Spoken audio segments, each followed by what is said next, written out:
Great to be here today, ladies and gentlemen of the jury as well. Thank you for coming. Just a quick poll of hands. How many of you have seen my presentation or perhaps read my book before? Wow. Okay, great. So that's more than half. So here's what I want to do. I love Q&A. That's my favorite part because we actually get to dive into your questions and really dissect the kind of issues that you're struggling with. So let me just very, very quickly, I'm going to do kind of the fast-forward version of my work just to kind of give you a sense of the research that I've done over the past several years, and then I want to dive into Q&A as much as possible. Does that sound good? On board? All right, terrific. So, one thing we've all seen over the past several years is that these technologies that we're all carrying around with us have a profound impact on our day-to-day lives, on our day-to-day behaviors. And so what I've done over the past several years is to try and figure out how these products do it. What are the patterns behind some of the most habit-forming products around? And when we think about habit-forming technologies, we think about products like Facebook and Twitter and Instagram and WhatsApp and Snapchat and Slack. These products that keep us checking and checking and checking. How do they do it? Well, one of the patterns that I noticed right off the bat was that these companies tend to start off as toys, as these nice-to-haves, right? As these features that are dismissed by people, but somehow touch the lives of hundreds of millions, if not billions of users, and they make hundreds of millions, if not billions of dollars. Right? These toys, these things that were easily dismissed. Think about the first time you saw Facebook back in 2006. Did you really think it would be as massive as it is today? Touching 1 in 7 people on the face of the earth? Right? How do these companies do it? So that's what we're going to dive in today. So try and understand the patterns behind these habit-forming products. I spent 3 years of my life writing this book, Hooked, How to Build Habit-Forming Products. There's a lot more detail and examples in the book, but I want to give you kind of a high-level overview so that you can have a workable model that you can take with you after the talk today and hopefully apply it to your business to make your product more habit-forming. So let's discuss what is a habit. When I use this term habit, what does that mean? A habit is nothing more than an impulse to do a behavior with little or no conscious thought. Okay? It's about half of what you do every single day, day in and day out, whether you like it or not, is done purely out of habit. These behaviors done with little or no conscious thought. And I believe that we're on the precipice of an age where we can use these habits for good, where we can help people live happier, healthier, more productive, more connected lives by using these habits for good. And that's what I want to help you do today. So at the core of these habit-forming technologies, take your pick among those companies I just mentioned, is what I call the hook. The hook is an experience designed to connect your user's problem to your product with enough frequency to form a habit. Okay? Connecting the user's problem to your product with enough frequency to form a habit. And through successive cycles through these hooks, this is how customer preferences are shaped, how our tastes are formed, and how these habits take hold. So for the next few minutes, I want to walk you through the 4 basic steps of a hook. Every hook starts with a trigger. A trigger prompts us to action. It tells the user what to do next, and there are 2 types of triggers. We have external triggers and internal triggers.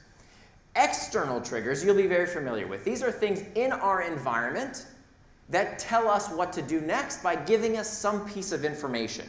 Okay? Click here, buy now, play this. A friend through word of mouth telling you about this great new app. All examples of external triggers. The information is in the trigger itself. We know all about these external triggers in the product design community. This is what we do for a living, is build these external triggers by and large. But what turns out to be absolutely critical to forming a habit, and what I find, unfortunately, product people don't think about enough, is creating an association with what's called an internal trigger. Now, internal triggers are things that prompt us to action, that tell the user what to do next, but the information for what to do is not stored in the trigger itself, as is the case of the external trigger. The information for what to do next is stored as an association inside the user's brain. So what we do when we're in a particular place, a certain situation, partaking in a routine, and most frequently when we experience certain emotions, dictates what we do next. tells us what technology we should turn to with little or no conscious thought. The most frequent internal triggers are these emotions, but not just any emotion. They are specifically negative emotions. So what we do when we're feeling bored or lonesome or indecisive or lost or fearful, what we do when we experience these negative emotions prompts us to... I wasn't very good? I'm sorry. Oh. No problem. So what prompts us to action are these negative emotions. Now, some of the research, if you're skeptical, some of the research that shows us that this is the case comes to us from a study that found that people suffering from depression check email more. I just saw about 3 people put away their phones.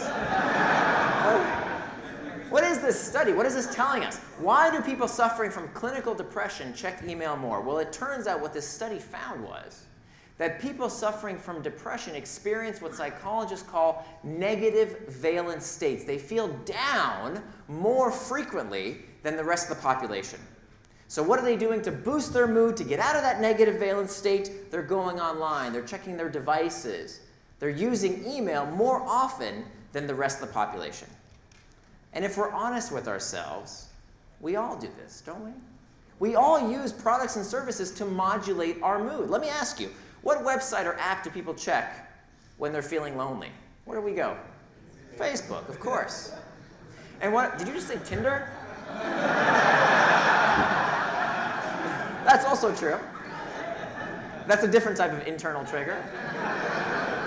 What about when we're feeling unsure? Before we know the answer to our question, before we even scan our brains, what are we instantly doing? We're Googling it, right? And what about when we're feeling bored? You know, in 2 to 4 o'clock in the afternoon when you're in the office and you have that big project you don't feel like working on right now, where do you go? You check YouTube, you check ESPN, you check stock prices and sports scores, you check the news, you check Pinterest. All of these solutions cater to this painful internal trigger of boredom. We don't like that sensation of boredom, and we look for something to provide relief. And before we're even conscious of what we're doing, we're already using these services, we're already on these apps and websites. Okay? So what do we do with this? I see some of you kind of scratching your heads and saying, okay, interesting, I get this idea of internal triggers, but what do I do with this? How do I build better products and services to improve people's lives, knowing about the importance of these internal triggers? Well, it comes down to fundamentally understanding what is your user's itch. I can't tell you how many companies I meet with in my consulting practice, and we sit down together and they tell me all about the technical features of their products and all the bells and whistles and all the amazing things the product can do. But when I ask them, what's the internal trigger? What's the psychological need that your product is addressing for your users? They haven't a clue. You've got to understand, articulate, and own that an internal trigger. That thing, that itch that occurs frequently enough in the user's life. Okay? Let's do a quick case study here. I don't like to just talk academic stuff. Let's actually do a little case study here on a product that many of you use. How many of you use Instagram? All right, terrific. Lots and lots of you. Terrific. What made Instagram such a habit-forming product? Let's take a look. How about Instagram's external triggers? How did most people first find out about Instagram? Where did you find out about it? From friends, people posting photos on Facebook and Twitter. There's a big fat external trigger there that says, hey, check out my photo on Instagram. You follow the link, you install the app on your phone. Now you have an app icon on your home screen. That's an example of an external trigger. And now you start getting notifications from your friends. Those are all examples of external triggers. Now let's think about Instagram's internal triggers. Sorry, did you say you use Instagram a lot? Yeah. What's your name? Millie, do you remember the last thing you took a picture of with Instagram? If it's suitable for work? The beach. The beach, terrific. So I'm guessing that the beach did not say, Millie, take a picture of me with Instagram, right? There was no information telling Millie what to do. And yet, when Millie saw this beautiful sunset on the beach, when she wanted to capture this moment, when she had this fear of losing the moment, the solution to that discomfort, to that psychological itch, was using Instagram, this app in her pocket. Okay? Instagram caters to this itch, this fear of losing a moment in time. Now, there's lots and lots of things that Instagram did right, But I think capturing that one moment, really understanding what's the internal trigger that prompts us to action, was a key victory that Instagram captured. Now, Instagram does all kinds of other things as well, right? Instagram is also a social network and uses information about our real friends. So the more we pass through Instagram's hook, the more we begin to associate it with other internal triggers. When we're feeling bored or lonesome or FOMO, what's FOMO? Fear of missing out, right? We all know it's actually a real word in the Merriam-Webster Dictionary as of 2 years ago. It's a real word now. FOMO, this fear of missing out, feels bad. We don't like that sensation that we might be missing out on something, and the solution to that discomfort is found with this app in our pocket. So the more we pass through Instagram's hook, the more we begin to associate it with these other internal triggers until it becomes a habit. So that's just a little bit about triggers. Let's move on to the next step of the hook, the action phase. The action phase is described as the simplest behavior done in anticipation of a reward. The simplest behavior done in anticipation of a reward. Let me show you a few examples of some habit-forming products. And I want you to see just how simple, just how easy the key action is. For example, a scroll on Pinterest. Just that scroll. Or what could be simpler than searching on Google? Or how easy is it to just push the play button on YouTube? These incredibly simple actions done in anticipation of an immediate reward. And it turns out there's a really great formula for predicting the likelihood of these singular behaviors. It comes to us from a researcher at Stanford by the name of B.J. Fogg. Many of you will be familiar with Fogg. Fogg tells us that for any human behavior, we just need three things. Any human behavior, we just need three things. We need sufficient motivation, that's the M. We need sufficient ability. Ability is how easy or difficult something is to do. And a trigger must be present. We just talked about those triggers. So let's dive into motivation. Motivation is the energy for action, how much we want to do a particular behavior. Okay? And Fogg gives us these 6 levers that we can pull on to make someone more or less likely to do a behavior by increasing or decreasing motivation, because all of us, as human beings, we seek pleasure, we avoid pain. We seek hope, and we avoid fear. We seek social acceptance, and we avoid social rejection. So every bit of marketing copy, every advertisement, every billboard ad you've ever seen fundamentally uses one or more of these 6 levers of motivation. This is marketing in a nutshell right here. If you can utilize one or more of these 6 key motivators, you can increase motivation, and you make the behavior more likely to occur. Now, for the past 100 years or so, the way companies got consumers to do stuff was by boosting motivation, right? Television commercial after ad, until your motivation was sufficiently boosted until you take the behavior. But what companies are doing today is not using advertising, right? Did anybody see that Super Bowl commercial for Facebook? Anybody see the Facebook ad, or the Slack ad that was on the Super Bowl? Anybody see the Slack ads? No, you didn't, because they don't spend money on Super Bowl commercials. They barely advertise at all. It's not the ads that are getting people to use these products and services. It's the experience itself. And that's what's so different about this generation of companies. The experiences themselves are creating these habits, not just display ads. Okay? So that's the first part of B equals MAT. The motivation portion deals with these 6 levers of motivation. The second part of B equals MAT is the A, which stands for ability. And ability is all about the capacity to do a particular behavior, how easy or difficult something is to do. And here again, we have these 6 basic levers that we can pull on to make a behavior harder or easier to do, and therefore more or less likely to occur. So how much time something takes, how much money something costs, how much physical effort is involved with doing a behavior. Brain cycles. This is a big one when it comes to technology products, because the harder something is to understand, the less likely that behavior is to occur. Social deviance says that we become more likely to do something when we see other people like us doing it. And finally, non-routine says that we become more likely to do something simply for the fact that we have done it before in the past. And this is why habits are so important. Because habits have this repeater effect. The more we do something, the easier it becomes, and the more likely we are to do it in the future. What do we call that? It's called practice, right? The more we do it, the easier it becomes, the more likely we are to do it in the future. So Fogg puts together these three basic elements of motivation on the y-axis, ability on the x-axis, and tells us that for any human behavior, when we have sufficient motivation and we have sufficient ability, meaning if the behavior is very easy to do way over here on the right, we cross that blue threshold, and when the trigger is present, the behavior will occur every single time. Online, offline, your behavior, your significant other's behavior, your kid's behavior, your customer or user's behavior always requires these three basic elements. Every click, every action, every purchase, anything you want the user to do always requires these three basic elements. So if the user isn't doing the thing you want them to do, you can always break it down and ask, does the user have sufficient motivation? If not, how can we increase it?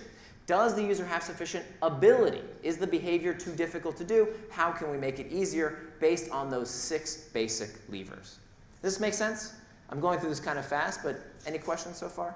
Okay, terrific. Let's do another case study here. Let's take a look at Twitter. I want you to look at Twitter's landing page back in 2009. Here's their landing page in 2010. And here it is today. Okay? What do we see that's changed? What's different about Twitter's landing page from 2009 versus what it looks like today? What jumps out at you? What's different?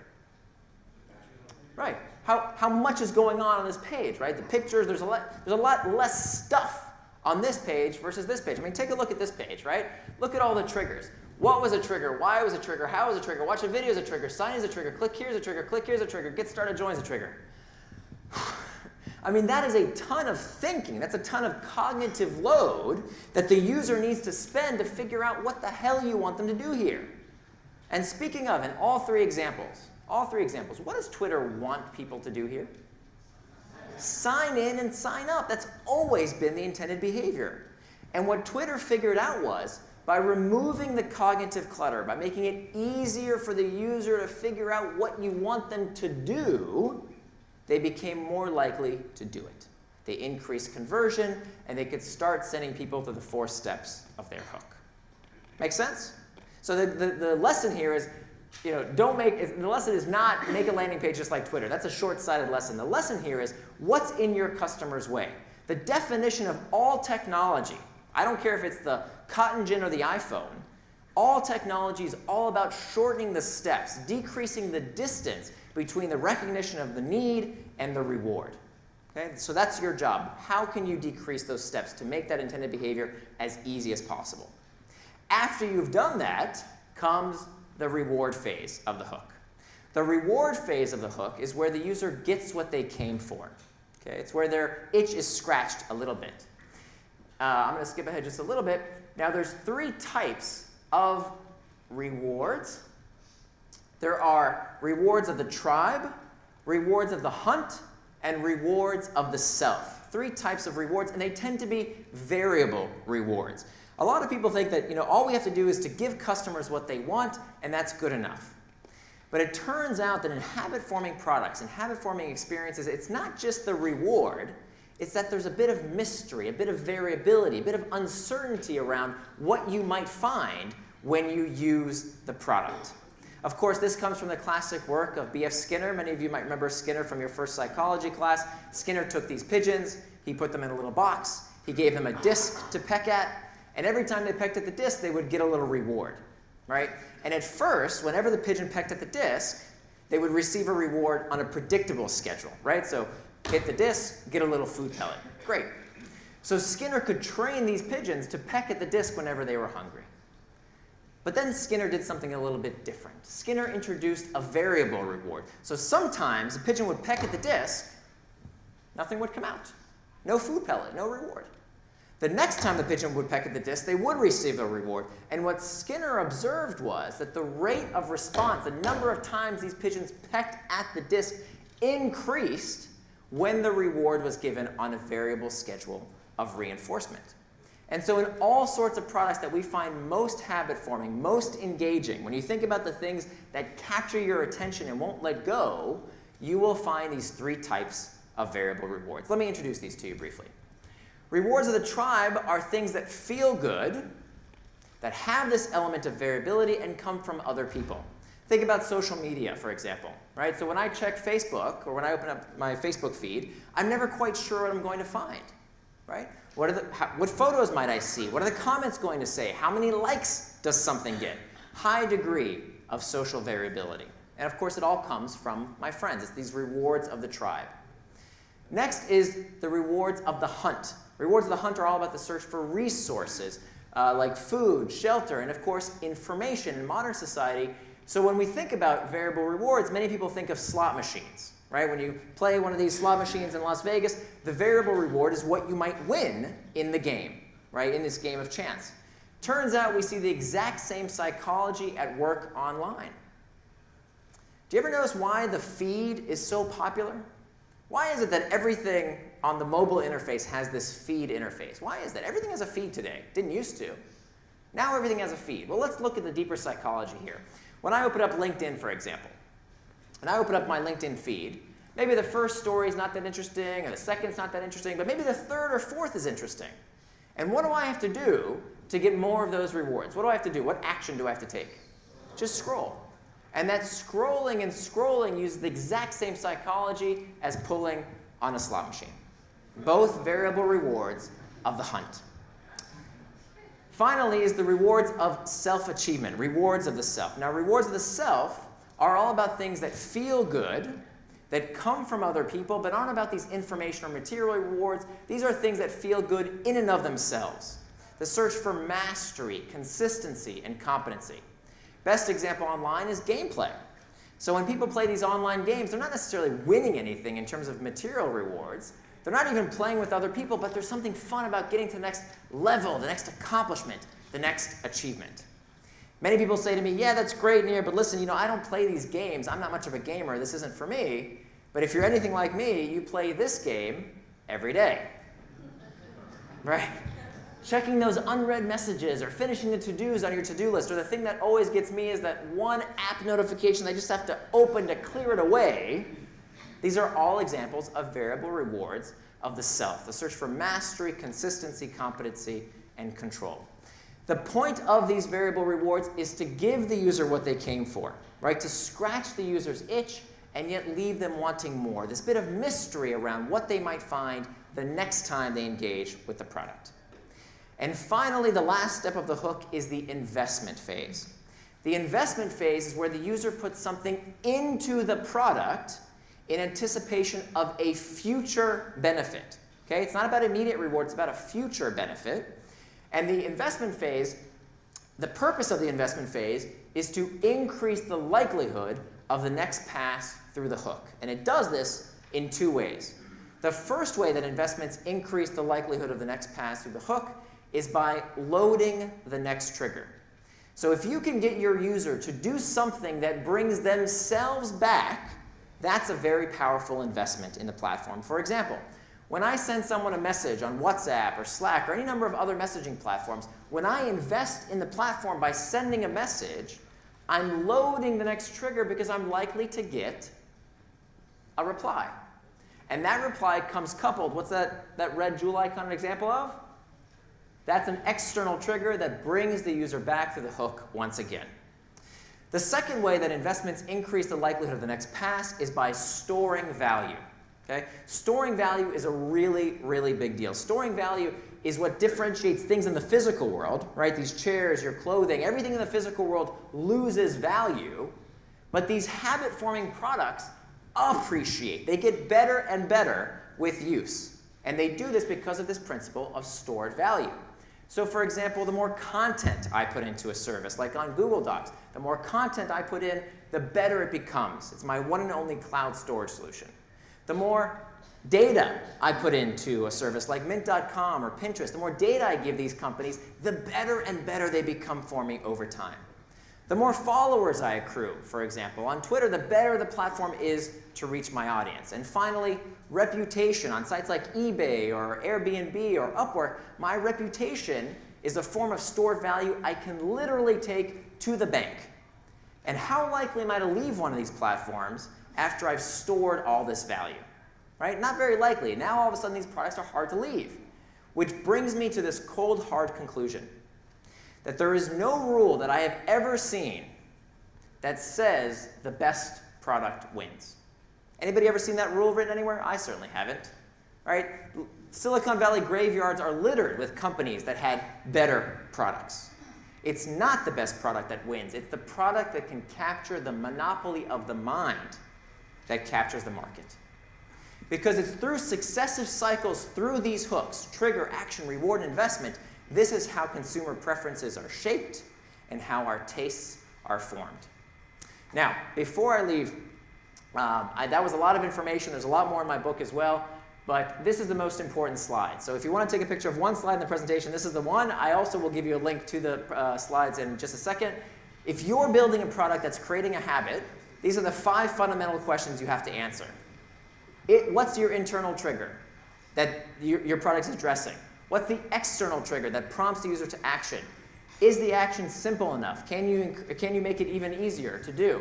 Is the reward fulfilling and it leaves the user wanting more? And then finally, what's the bit of work that the user does to increase the likelihood of the next pass through the hook? Now, the last thing I want to say real quick is I want to leave you with one thought around the morality of manipulation. Now, I know what that nervous laughter is about. That some of you during my presentation were thinking to yourself, is this okay? Is this kosher to do to people? To use their hidden psychology to get them to do the things we want to do?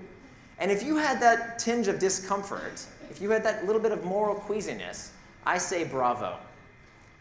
That's the appropriate humane response to this information because let's face it, when we are designing experiences to change people's behavior to meet our ends in mind, that, my friends, is a form of manipulation. And we need to be very careful about how we apply these techniques because the technologies that we are building here in Silicon Valley, these are the things that people take to bed with them every night. It's the first thing we reach for in the morning before we even say hello to our loved ones. And as Ian Bogost warned us, our technologies are quite possibly becoming the cigarettes of this century. So we need to be very careful about how we apply these techniques to make sure that we use them responsibly, that we can improve people's lives. So what I encourage you to do with this information is to find ways to solve real problems, to help people live happier, healthier, more productive, more connected lives by using habits for good. Thank you very much. Your hand.